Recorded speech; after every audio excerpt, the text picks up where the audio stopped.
always a bit of pressure after getting a new sponsorship, a new team. You're getting into the booth for the first time and saying, okay, I'm gonna show you guys what I'm made of.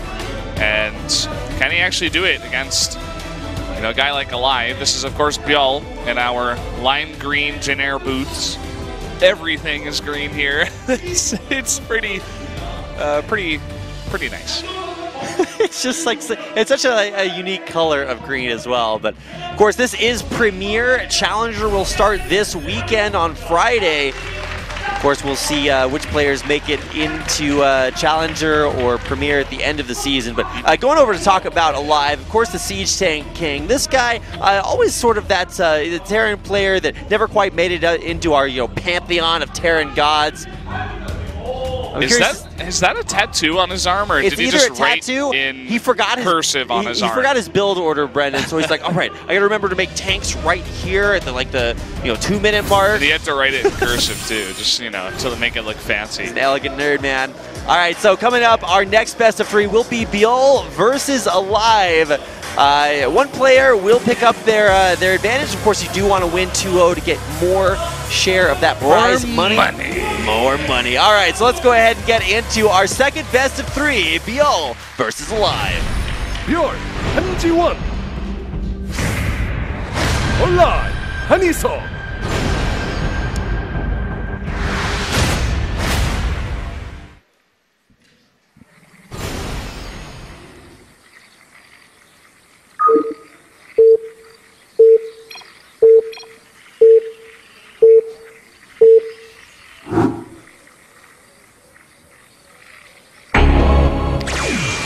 All right, here we are.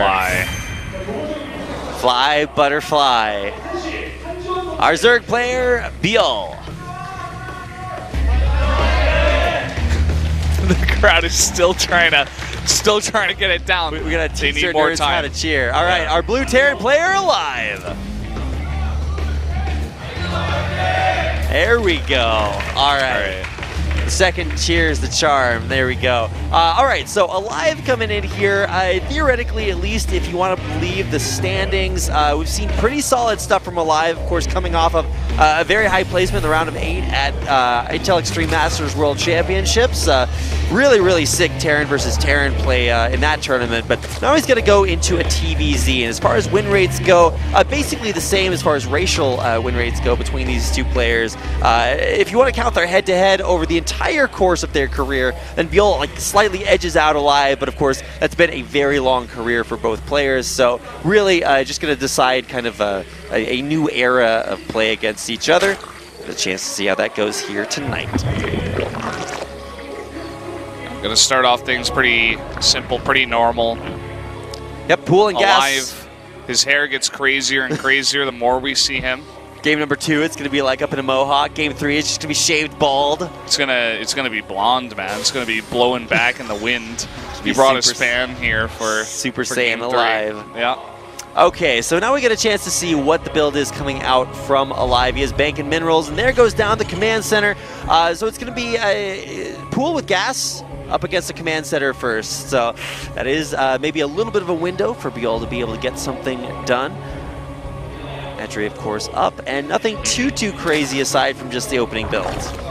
Yeah, and if you guys are joining us late, just to go over the format once again, we are having 5 best of 3s every time we come into the studio for Premier, which is every Monday night at 7. It's going to be the same time every week, and all 10 players from Premier play every single time. So it's just that round-robin kind of format. So we'll have 9 weeks, right, where one player has to play against the 9 other players. One player in a best of 3 every week, and $1,000 on the line for every best of 3. And we will have the standings at the end of every day to see where all the players are currently. Obviously, after today, there's not going to be all that too much information, but eventually we'll have this league kind of fleshed out and see who's on top and who's on bottom. All right, Factory being floated so that it can be reactored already. We're going to see those that Hellion production come out most likely, and then, of course, dropping them off wherever he wants. Hellion's out on the way. 3rd hatchery, also that tiny little hidden drone. Just made sure it was safe so that he could throw that down unharassed by anything like that Reaper. And here it goes. Yeah, just coming out here scouting. We do have the 3rd Command Center coming down here from Alive, so just a little bit of pressure with the Hellions, and we'll be going into an economic build. So should go into a bit of a longer one here in Game 1. Yeah, and it'll be cool to see a longer game like this. Our first series was, I don't think any part of that series was standard. Roach Warren being thrown down, and that Reaper will scout it out, so Alive will be aware of what's coming his way. Doesn't want to get, surprise Ravager busted or anything super crazy like that. Viking out as well, so going to have that Pult Viking just to go ahead and eschew all of the other overlords away. Eschew. Wait, that's not the correct usage of the word eschew. I meant usher. Usher? Yeah. Well, if by usher you mean shoot them with a bunch of missiles until they die and it's explode. It's a helpful suggestion that also kills them. Usher them out of the game to their grave. Well, this Overlord is going to get a bit of information before he does that. And by a bit of information, we're going to see the entirety of the macro forces coming up. They're already trying to make this wall off work. Evo Chambers up in the front, along with, of course, that Roach Warren. Should be undergoing production here in just a second, but a big round of drones having just been built. Like you said, neither player really going to go for something super crazy. And to encourage this game to make it a little bit further, bunker up in the front at Maru's Natural. Or not Maru, Alive. Different series. Yeah. This is actually really cool that we get to cast... But same race, Terry. That is very true. So it's actually really cool that we get a chance to cast 10 different players on a single day. It's been so long since we've had things like this. Like last season of SSL started out with these 4 days of just massive like player versus player round robins that lasted like 10 hours. Those were, I mean, there was some fun in that for sure, but 10-hour casting days. Yikes. Also, it's just like, it's too long. You know, who's actually going to watch the entire 10-hour broadcast? It's really hard to do that. It certainly is. And man, if we want to talk about macro, a very common Brood War build is just to go 5 racks. Well, that's exactly what we're seeing here out of Alive. He's going to send the first 2 Hellions out there. They might be in time to snipe that drone. No, they're just going to go straight on into this 3rd base and really should be able to get quite a few drone kills if he micros them correctly. Yeah, already getting a little bit more than I expected, actually. 5, 6 with just 2 Hellions. Nice bit of damage being done here, but as you were saying, that 4th base goes down uncontested. Could have delayed that a little bit. Seems like it was delayed anyway by Biel's build. Yeah, he also has a macro hatch in his main as well. Spire coming down here as well. So this is actually just going to be an insane number of hatcheries. I realize this was kind of one of those no rush 20 kind of games, but wow, what a macro explosion from both players. Well, it looks like he's committing heavily to the amount of lings that he will make, so obviously needs that extra larva. Going into the melee +1, and of course the Carapace getting Baneling speed. Biel going for his own little run by.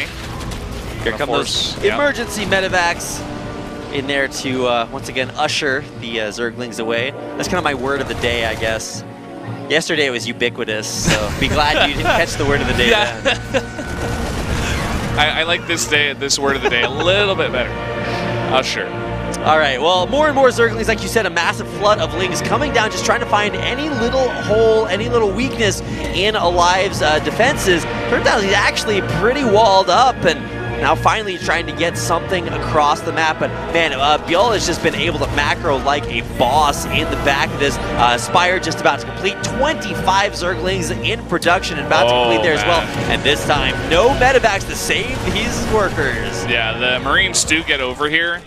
But Biel is finding a bit of damage here and there. The second that any units come out onto his vision, he immediately runs those Lings by. So being very active on the map, trying to buy enough time for him to get that Baneling speed, get enough Banelings and the Mutas as well to spawn here. All right, 11 Mutas on the way there, as well as Flyer attacks. +1/+1 done, and 2-2 started there for Biel. Same thing for Alive as well. So, man, really cool to see this mid-game advance, because we have, like you said, pretty unharassed economies for the most part. 60 workers to 73, really high on that drone count there for Biel, but just trying to macro up this huge Zerg force and find an opportunity to run Alive over. Yeah.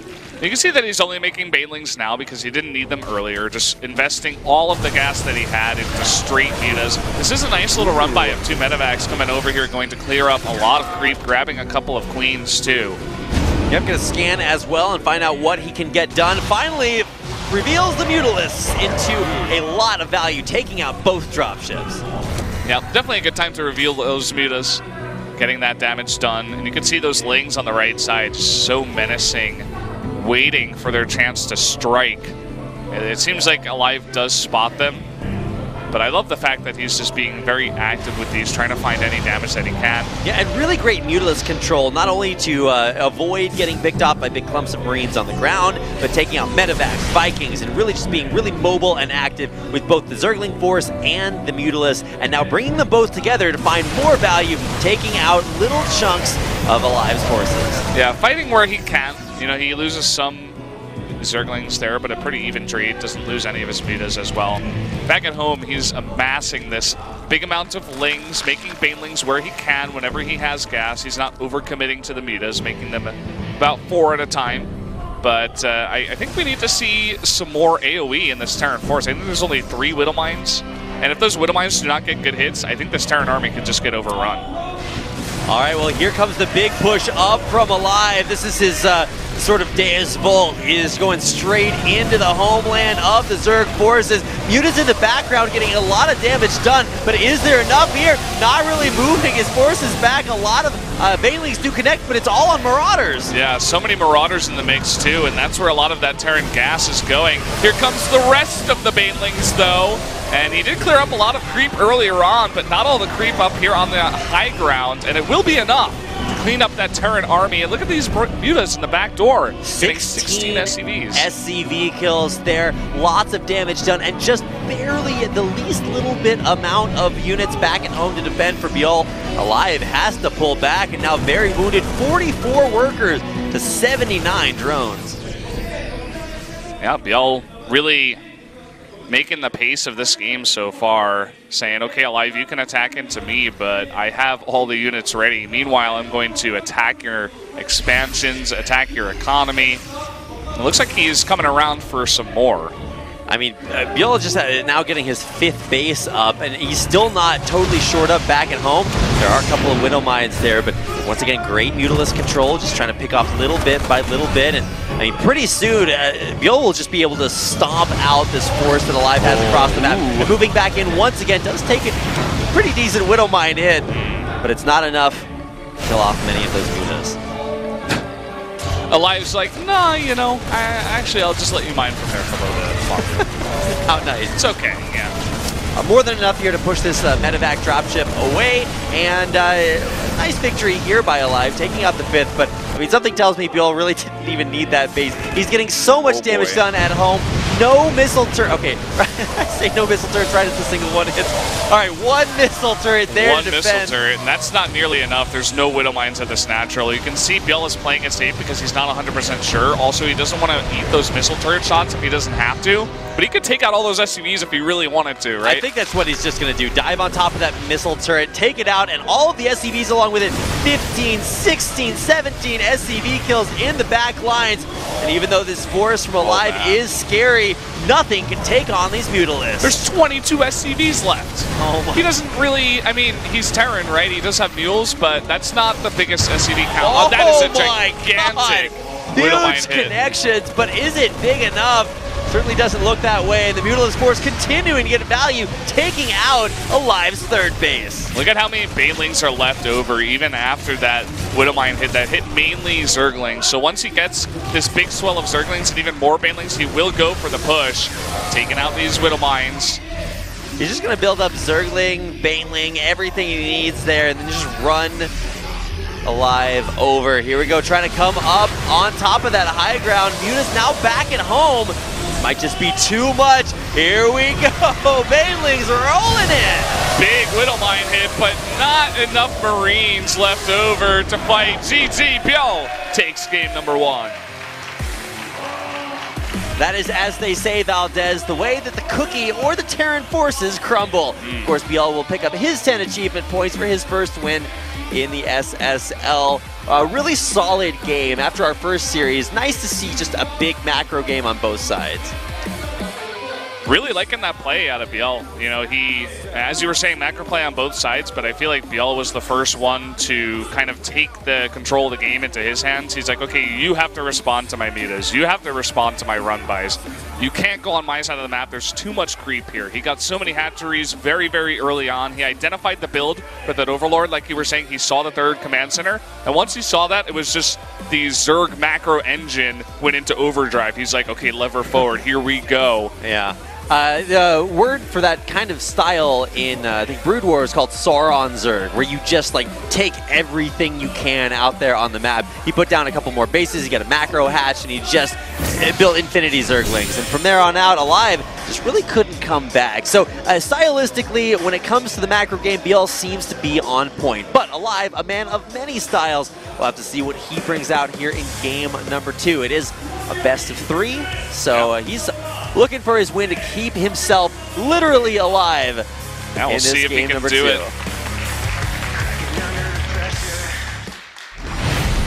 Bjorn 한지원 Alive 한희석.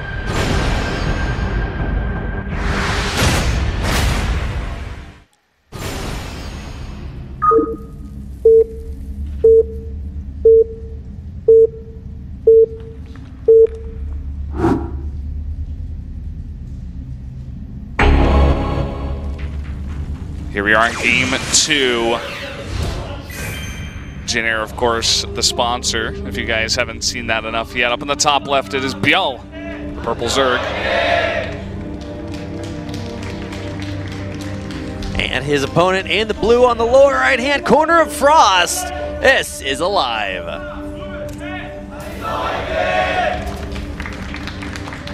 All right, Alive down a game. Really kind of surprised to see him, go up to like a very high number of barracks, mass produce a bunch of bio, and then it just was never enough. Biel really seizing his macro opportunity and really never letting go. Yeah, gotta hand it to him, being active from the beginning, even with the scouting, just making sure he knew what he was getting himself into. Right? If you go that greedy and then the Terran hits you with some kind of timing, and you're just gonna get rolled over. You're not gonna have enough stuff. So it's a complete picture, complete puzzle that Biel had to figure out from the get-go. And now we're on Frost, and it's cross positions. Yeah, so. I mean, I remember cross positions on Frost from way back when I first got to Korea and was subbing in for, I think it was with you for a Pro League, and we were casting a really insanely long macro game on cross positions on Frost. And I was like, oh, well, this map will eventually be out of the map pool. And it is, but it's back also. It's the map that will never die. It never dies. It's still alive. Yeah, it's like, well, what if we just needed a map that was, like, obscenely gigantic and also had a very long rust position across, in cross positions? Well, here we go, and it's going to be most likely very macro start for both of our players once again. Yeah, and I think the reason that this map sticks around is because it is very fair, right? If you look at the percentages across the board, it's been around for so long, but yet it's very, very close to 50% for all matchups. So if you can get a map that is that fair and balanced, well, it definitely works when you're playing on the competitive stage. Reaper flying across our SSL Premier logo and the Jin Air logo. He's scouting out all of our sponsorship. What a great sellout, Reaper. Alive is on the same page as all of us here at SpoTV. So it's going to run over here. Reaper doesn't see the Overlord, but he does see that there's no base there. So unless this is a one-base Zerg build, the Reaper's going to get some accurate information, head back to the Watchtower, and back home. Starport coming out here. Looks like perhaps a quick drop this time around. Yeah, you're going to be most likely seeing those Widow Mines dropped off again. Also interesting to note that once again Biel recognizes, hey, it's a big map and we need to kick into macro mode. So third base down, and finally this Reaper will scout it. Of course, the Overlord's seeing that as well. Not really a whole lot of action for this Reaper to get done just yet. Queen there once again to usher it away. need to have a counter how many times I can see that when I'm not referencing music lyrics. I think that's like number 5, 4 or 5. We're getting up there. Maybe you can get an achievement at the end. What if there was like... We need to have caster achievements, caster Brendan. achievements. That would be sick. Maybe we can get our global producer to make some for us and just not tell us what it is, and it'll just pop up on our screen or something, or he'll send us a text like, Valdez just got the caster achievement for this. Maybe our caster achievement is to, like, you know, use shenanigans or meow in sentences. Meow? Yeah. He's going to move out right now. He's going to move out right now. I like that idea way better than player achievements. I mean, it's still a cool idea, but our first medevac, 1 minute Widow Mine, 6 Marines out on the map. We'll see what it can get done. Drones just now being ferried over to this third, so the potential for some damage as this medevac finally reaches its destination. Looks like he wants to hit the natural. Okay. Well, there is a lot more there to defend, so probably wants to avoid that. We just get a preview. It's like 3 queens, a spore, and a bunch of lings. It's like, oh, God, no. No. So much nope. Right on out of there, and maybe looking to pressure that third base, but seeing that once again there's another command center up on the way, might just kick Biel into that macro mode we saw him go into in game number 1. Yeah, especially on a map this big, he has even more space to just say, okay, I can do whatever I want as long as I can defend against this. There wasn't armory, so here we go, the Hellbat push coming in, and the Baneling mess is not even done. Yeah, this is actually a lot of devastating RB4, sending the Zerglings in, and a nice unburrow keeps the mine from going off. Really nice unburrow, but at the same time, the Queens are enough to push away the Hellbats.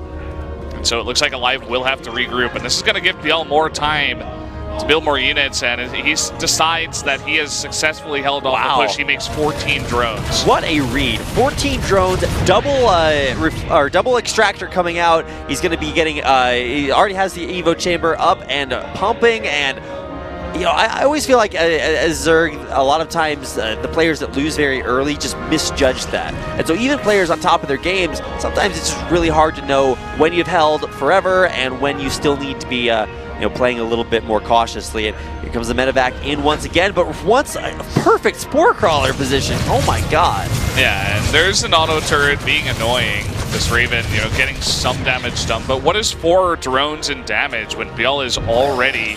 He's going to be above 70 drones here right now. He's hit 70 drones at 6 minutes into the game, so he's going full macro greed mode here. Yeah, and for Zerg, you know, the dichotomy that they have to play with is, well, I guess it's like a trichotomy, is like amount of larva, and then do you spend the larva on, you know, offensive units or on workers? Well, if you already have enough workers, and if you have a ton of hatcheries, even like macro hatches for larva, then really there's no like limitation on what you do. You just like make a billion army units, and here comes another attempt at Overlord drop, or actually our first attempt at Overlord drop. And that was really cool. He had it in position at where the supply depots would go down. Not sure if that was on purpose or if he was just bringing those over here for the drop. Either way, it works out great for Biel. Things are definitely looking good for him so far in this series, and let's see what kind of damage this harass can get done. Yeah, needs to actually maneuver these Zerglings correctly. Realizes that some of them have you know, given themselves away. The jig is up, and so is his time there. Another 4 drones picked up by just an auto turret, so little bits of value here and there. But like you said, Biel really just doesn't care. He's got way more drones than he needs. Raven has 13 kills. I assume probably 8 of those were the drones that went down, and then 5 Zerglings. You can see Alive macroing up himself in a pretty good way. Has that third base, lots of mules dropped. Curious about when he will go for the 4th. You know, he is very well defended on this kind of big map as well. Well, that was something Alive actually struggled to do in game number 1, is get off those 3 bases. It was really the Mutalisk count and the control from Biel that was a little bit too difficult to deal with. This time around, a much different army composition from Alive. So he's not just going massive amounts of bio. He has a very high-tech army, but still committing to these drops here. Now 4 Banelings loaded up. That Marine just barely misses this. So if he's not paying attention, if Biel can distract him somewhere else on the map while he goes for that drop, this could potentially get a lot of damage done into that natural. And I really like these Baneling drops just sort of as contingencies. Loaded up and now coming into Stim. It'll be really cool to see what the trigger is that causes Buell to send those overlords in. Is it just like little harassments, or is he going to wait for a big engagement? Here we go. Nice pull. Yeah, immediate. Trying to get a little bit of a Zergling run by on, not able to do that here. And it'll be interesting to see a couple of things. So we have the Mutalisk transition coming up. Will that be as effective? And of course, for Alive, he already knows what happens when Mutas run rampant. So what's his solution to deal with that this time around? Low numbers of missile turrets last game. We'll see if he fixes that. And okay, well, that's something that needs to be fixed. Zerglings don't do so well against that many Hellbats. You don't want to run that in there. And I like the Hellbat addition. He's going to make it even more tanky in the front. It's also adding 3 Marauders at a time. But once again, not a lot of Widow Mines, just adding in tanks this time into his army composition. This drop will eventually be cleaned up here. Well, there's my question being answered. How do you deal with things like drops or Mutalisks? Well, you prepare. A couple of missile turrets, Viking right in position, and that will totally shut that down. Mutas are out on the map. Just about 13, 14 of them. This has been scouted here by Alive. It looks like he is going for his first push across the map, while he does make a 4th orbital. 4th command center, I should say. Will he be able to hold it? A lot out here for Buell. He's been relatively unharassed for the time being. I mean, he lost 8 drones to auto turrets, but I don't think that really counts as harassment when he's back up to about 80 drones right now. So his economy totally unchecked. He's got more bases than he knows what to do with. Finally, a big Terran ball is moving out onto the map, but right in position to crush that is Buell setting up a massive flank. Infestation Pit on the way. I was wondering when he was going to go for this kind of transition into eventually Hive, or maybe even Infestors, with the amount of Banelings that he does have on the map. You can see he's splitting his army into 2. He's always threatening that counterattack. He has his Mutas down here saying, okay, go for a 4th base. I'll just go harass it. But at the same time, he's keeping this Terran army on his side of the map. Can't really do that much damage, and the creep is beginning to spread. The 5th base is out for the Zerg. I mean, we're only 11 minutes into this game, and Buell is already starting to just build up a massive bank. Flyer Weapons 2 on the way, as well as hitting his tech all the way up to the top of the tier list. Luckiest Viking alive there, gets away with 8 HP. And it's going to go back in for more auto turret harass. Alive once again trying to break out across Frost, but he's been frozen in place for now. Can he get that? Yes, he can. And wow, just harassment on both sides. Looks like well, lots of workers going down on both sides and trying to take out this command center. He's not responding to this. Those Marines were going in the wrong direction towards the main for a long time. Is he going to save that? I mean, there's some decent amount of Marines there to push that away, but that command center is pretty low, sending it into a lot of missile turrets Alive. Very well prepared. So many Banelings out of the map. And that's quite a scary position for Alive to be. You can see that Bill always threatening. Oh boy, that's going to go down. Alive needs to apply his name to his buildings and try to keep that one in there. In the meantime, trying to get a command center, or in this case a hatchery snipe of his own. Will he be able to get that? Nope, turns out Zerg Force is pretty fast across the map.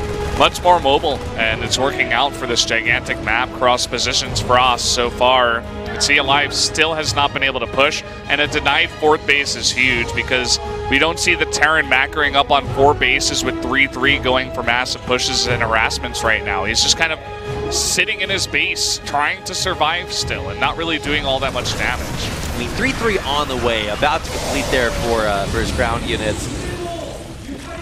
We'll see if he is able to break out once those upgrades come in. He's really just taking his sweet time about it. In StarCraft 2, as opposed to Brood War, you really mine your bases out pretty quickly. So the ability to expand across the map and continue to get bases becomes what the game evolves into. And right now, Alive finally able to make his way out there.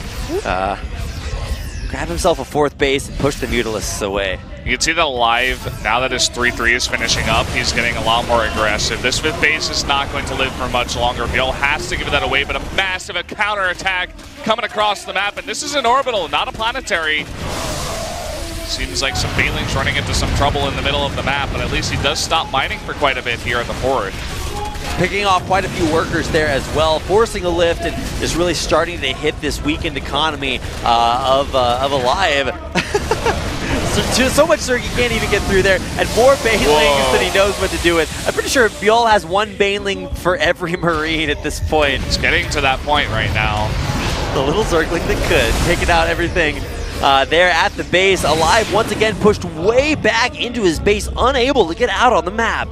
Bill takes another base down towards the bottom left this time, decides that will be a little bit easier to defend. But now Adrenal Glands coming up here, Ultralisks in the mix, Chitinous Plating 3-3, and Biel is macroing up to that. Super late game Zerg has bought himself enough time to get all those upgrades and those late game tech units.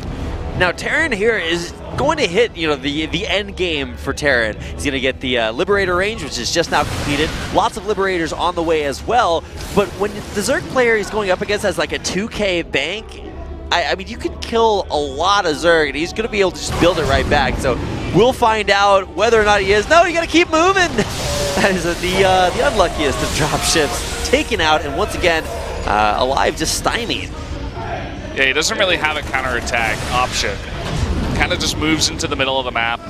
Just gonna send out another drop, but this will be seen. I mean, this is what it looks like, guys, when you're just so on point with keeping these dropships and the harassment off the map for the Terran.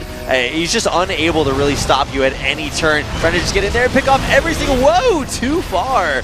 There with the Mutas. Need to back off for now. Yeah, you can see 900 gas just used by Biel, remaking a lot of those Mutas that just went down, and that means it won't be put into Ultralisk tech. And whoa, the swarm is engulfing the Terran right now. The Banelings, one Baneling for every Marine, maybe more than that at this point. Biel finally finds his engagement as Alive is moving out onto the map. Yeah, Biel with the Wild Thornberries push there, absolutely smashing through Alive's army. He's even going to be able to take out this dropship. He'll find it sooner or later. And like I said, just literally so many Banelings out there taking out everything that Alive has on the map. 14 SCVs gone in the blink of an eye. Somewhere SCV Wan Kenobi feels a disturbance in the worker force.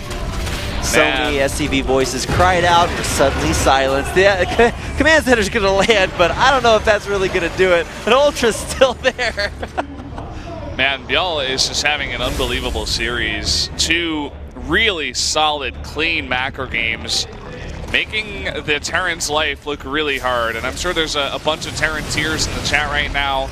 I mean, you could see just there the zoom of doom on Alive's face saying, what's up, man? What are you going to do? Because nothing seems to be working out. Biel just all over him right now. And, well, you were trying to get back into this game with the big mule drop. Not anymore. Not while Biel is on the case here. Great control there on the Mutas. Every single one of them low, but of course, they will regenerate pretty quickly, pulling them back and just continuing to just eke his Zerg, creep bases, forces, everything across the map. Base after base being taken. You can't even see the Jin Air logo. Bill, move your forces. We have to advertise here. All right, a lot of Liberators from Thor's on the ground, pushing these Mutas away for now, but, I mean, Alive is still unable to get any additional bases out there. Oh, boy. The Liberator's going to be caught out here. Liberators will take out quite a few Mutilas, but not at the expense of their lives. Nice magic box, too. Just making it harder for them to do that AoE damage, and just taking out like 5 or 6 Liberators just like that, and you keep the majority of your Mutas alive. Definitely will take that trade. Alive continuing to lose workers little bit after little, and Biel actually, I think this is an okay number of workers for him to be on. It used to be as high as 80, now I'm down to 60. He hasn't been able to take too many new bases, and the ones he has taken aren't saturated, so we'll see if he wants to switch back into a super powerful economy, because he no longer has that big bank he once did. I think Biel is ready to swing the hammer. Alive's like trying to step out onto the porch, and Biel's gonna be like, no man, get off my lawn. Trying to micro backwards. Great control here by Alive. Wow, great stutter step. Finally trying to avoid those Banelings. They're off creep, and Alive's forces continuing to micro back. GG. just not enough. Biol takes game number 2 and will bibbity bop his way to a 2-0 victory against Alive. Poor Alive, the first guy not able to get that first win achievement here in SSL. Getting 0-2'd by Biol, and Biol, he knew he had enough. He's like, okay, I'm done with this game. Just get out of my game. I'm going to go off creep. I have a million Banelians just going to roll into you, and takes him out. So really got to hand it to him, the first 2-0 of the Premier League as well. And in dominant fashion there, Biol, fresh off his Base Trade TV sponsorship, putting in money to use and picking up the first 2-0 of the SSL. So congratulations there, just super solid macro style play. It doesn't get much more just quintessential than that. Biol looking so solid. Definitely, I wasn't expecting that strong of a performance here coming out from this player, but he definitely took me for a ride, that's for sure, Rapid. So definitely going to be a big contender here in the Premier League. Excited to see what he can do in the other matchups later on in the round robin. Yeah, everybody likes to talk about guys like Sue and Dark as the big Zerg hopes, but Biol making a name for himself, and he's always been very highly regarded by players as being one of the best Zergs, but it's been a while since we've seen super solid performances, and that's exactly what he got a chance to see tonight. Dark, another powerful Zerg, will be coming up next versus Patience.